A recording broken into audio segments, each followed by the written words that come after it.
صباح الخير، صباح الفل، صباح الياسمين، صباح جديد وفرصة جديدة بالحياة. اليوم رح نعمل فيديو التمر الهندي، بس قبل ما نعمل الفيديو بدنا نشرب القهوة.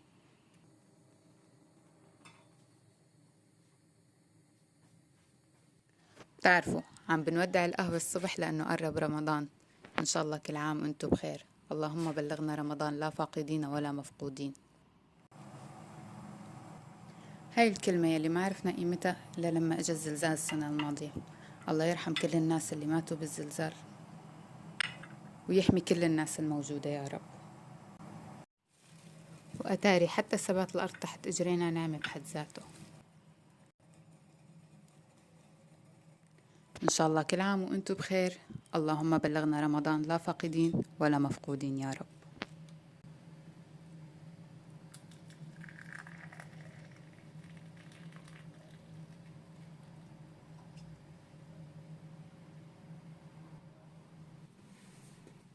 فيديو اليوم كتير مفيد للناس اللي عندها مشاكل بالأمعاء ويلي عندها نقص حديد، لأنه التمر الهندي كتلة من الفوائد، فيه حديد، فيتامين سي، وكتير بيساعد الناس يلي بتعاني من مشاكل بالأمعاء. كمان بيساعد على تنظيم عمل الكلى.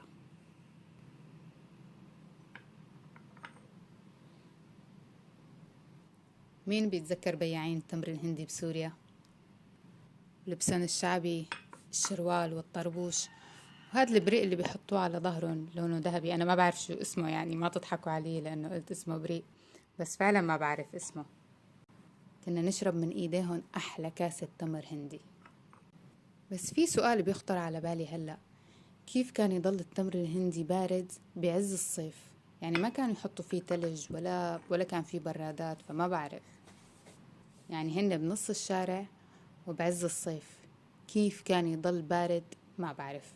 هذا السؤال الصراحة جديد صار يخطر على بالي. اللي بيعرف السبب يا ريت يكتب بالتعليقات. الله يرحم هديك الأيام.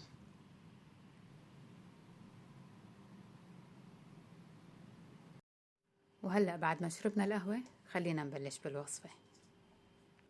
هلأ بنجيب أي شي بينغلى فيه مي على الغاز، بنحط كمية مي، مو بالضرورة نحدد كمية مي لأنه بدنا نرجع نضيف مي مرة تانية.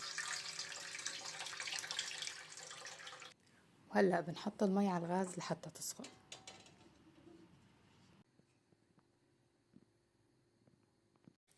هذا التمر الهندي بيجي على شكل باكيت. هون بتركيا بنجيبه من عند السوريين، بنقوله بدنا باكيت تمر هندي. أنا ما ورجيتكم الماركة لأنه جيبوا أي ماركة أنتو بتحبوها ما بتفرق. هلأ رح أفتح باكيت التمر الهندي وأخذ جزء منه، لأنه بيتساوى على دفعات، ممكن مرتين أو 3 حسب حجم عيلتك. أنا هلأ رح أخذ التلت بس.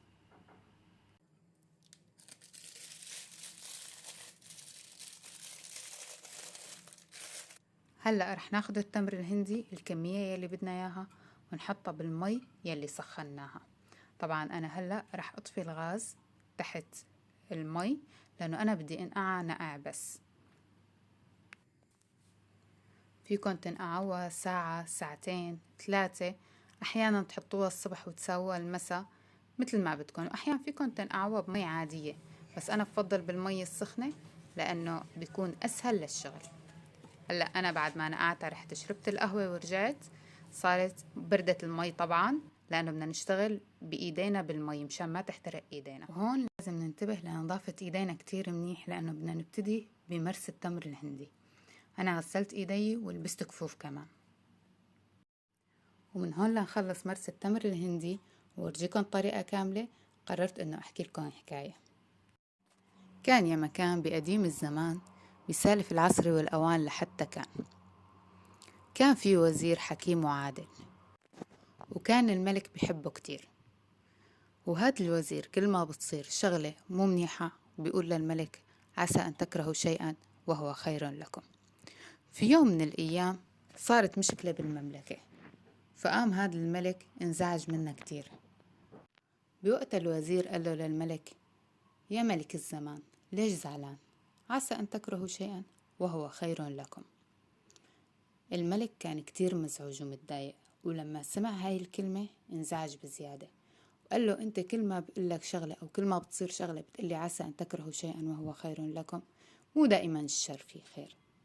قام الوزير قال له يا ملك الزمان، ما بتعرف يجوز الأيام تثبت لك إنه يلي صار يكون خير.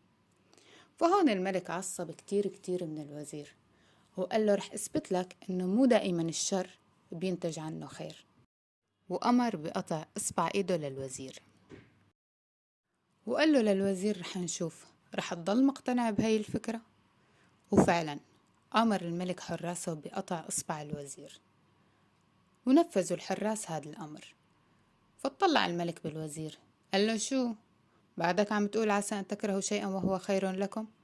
قال له إيه يا ملكنا، أنا لسه مصر على كلامي، ممكن الشي اللي عملته معي ينتج خير عنه مع الأيام إلي.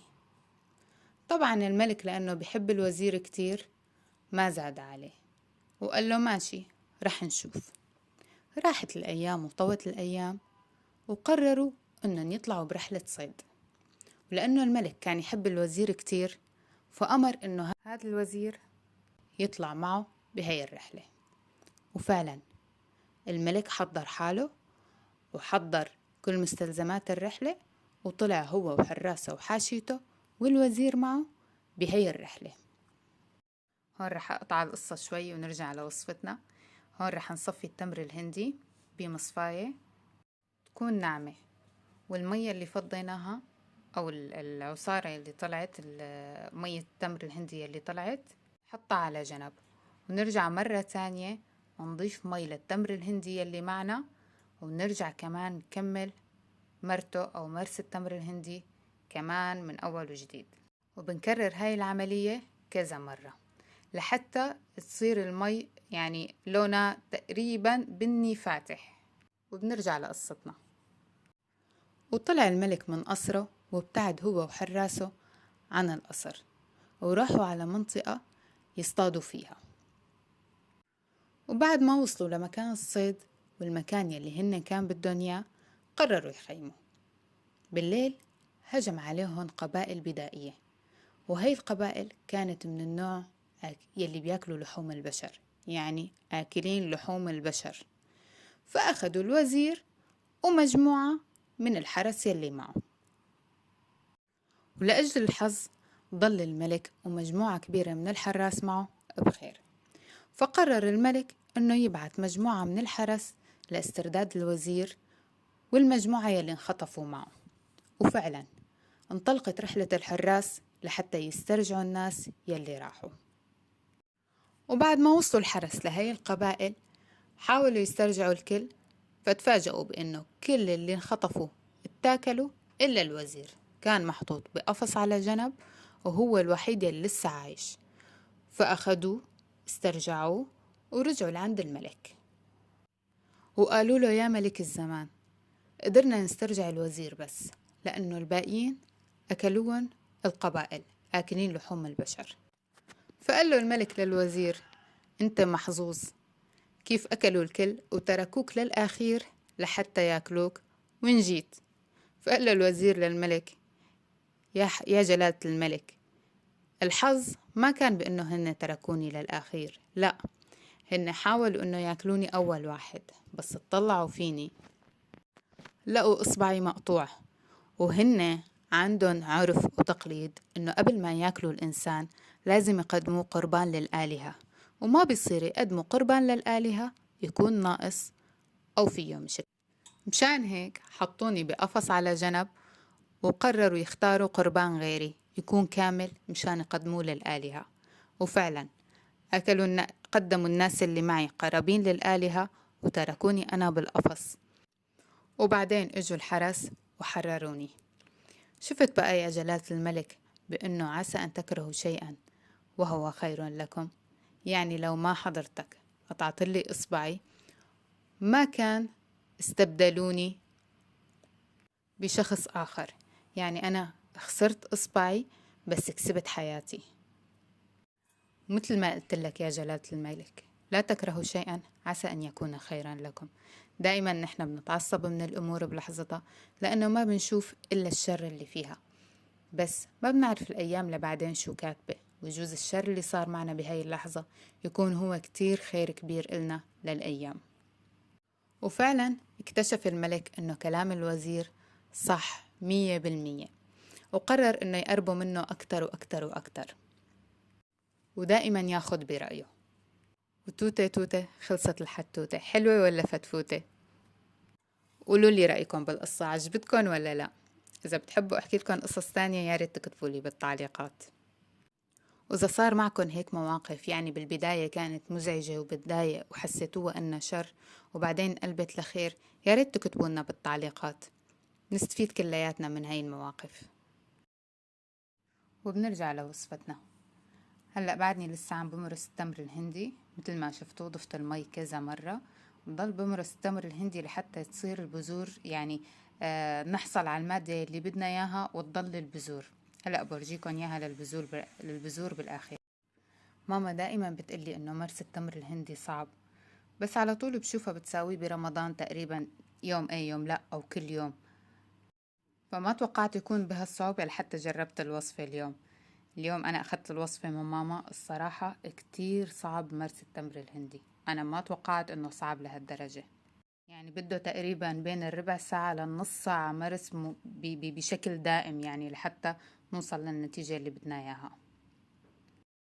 تقريبا هي آخر مرة رح ضيف فيها مي على التمر الهندي، لأنه تقريبا ما عاد فينا نستفيد أكتر من هيك من التمر الهندي أو كمية التمر الهندي اللي حطيناها. مثل ما قلت لكم بيبين على المي بالأخير، ببلش يفتح لونها لحتى تصير باللون البني الفاتح، فبنعرف إنه ما عاد نستفيد أكتر من هيك من كمية التمر الهندي اللي عنا. الصراحة هون إيدي بدأت تآلمني، بس الحمد لله صرنا بآخر الوصفة. جد يسلم إيدين الأمهات على تعبهم كرمالنا، ويسلم إيديكي ماما على كل كاسة تمر هندي تعملينا إياها. هلا هون خلصنا، رح ورجيكم البذور. شايفين كيف بدأت تظهر البذور؟ شايفين كيف؟ هاي بذرة التمر الهندي الأصلية يلي بتنزرع، ما في فايدة منها، هاي ما بيطلع منها أي شي، بس ضلت البذور بالأخير. هيك بنعرف إنه نحن وصلنا تقريبا للنتيجة يلي بدنا إياها. هلأ هون رح فضي المي، ارجع فوق المي اللي حطيناها من شوي. هون هي بتكون شراب التمر الهندي يلي نحن بدنا إياه لرمضان أو لغير رمضان. هو بالنهاية مشروب طيب كتير وفينا نشربه طول السنة، بس هو سبحان الله مشروب رمضاني بنستمتع فيه برمضان، وخصوصا إذا كانت الدنيا صيف وصايمين طول النهار، فكاسة التمر الهندي على الإفطار رائعة ولا أروع، يعني جد بيستاهل التعب. هلا هون عم صفي مشروب التمر الهندي، هاي آخر شي خلصنا أصعب مرحلة تقريبا، ورح ننتقل للمرحلة يلي بعدها. طبعا هون وصلنا لآخر مرحلة، بدنا نضيف السكر أول شي، طبعا حسب الرغبة، تختلف كل شخص حسب كيف بحب حلاوة التمر الهندي. وبدنا نضيف كمان ماء الزهر أو ماء الورد، إذا كان أسانس بنضيف نقط، وإذا كان مثل هيك قنينة بنضيف بما يعادل معلقة. هلا هون بتركيا نحن بنضيف حمض الليمون لأنه التمر الهندي ما بيجي حامض، أما بسوريا كان التمر الهندي بيجي حامض كتير وما لنا مضطرين نضيف حمض. طبعا لازم نحرك منيح لحتى السكر يدوب. أنا رح أرجع أضيف سكر مرة تانية لأنه الصراحة كان السكر مو مناسب. هذا الماء زهر رح أحط منه هلأ معلقة. طبعا لازم تنتبهوا ما تكتروا الكمية لأنه بيصير في طعمة مرار بالتمر الهندي أو أي شيء عم بتساووا، إذا بتكتروا الماء زهر زيادة بيصير في طعمة مرار. طبعا هون طلعت الكمية عندي أكبر من المعتاد، يعني التلت بالعادة بيطلع بريق أو بريق وشوي، هالمرة طلعوا عندي بريقين، يعني النوعية اللي أنا جايبتها كتير منيحة وتقيلة.